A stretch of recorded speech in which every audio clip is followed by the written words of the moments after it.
திருப்பரங்குன்றத்தின் ஒளிவிளக்கு தமிழ்நாட்டின் பரபரப்பாய் இரு தினங்களாக.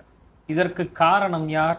இந்துக்கள் என்று கூறிகளும் சங்கிகளும் ஆர்எஸ்எஸ்களும் அதற்கு பின்னால் இருக்கும் ஆரிய கூட்டமும். அந்த ஆரிய கூட்டம் யார் என்று தெரியுமா?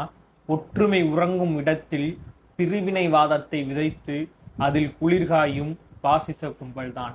ஆம், அந்த பாசிச கும்பலுக்கு இவ்வரிகள். ராமனை பிடித்த அதே அந்த ஆரிய பேய்தான் முருகனை விழுங்க பார்க்கிறது. ஆண்டவனை காட்டி தமிழ்நாட்டை தூக்க நீதி தேவதையின் கைகளில் காவி நிற பேனாவாக மதவாதத்தை மாலையாக அணிந்து மனிதனை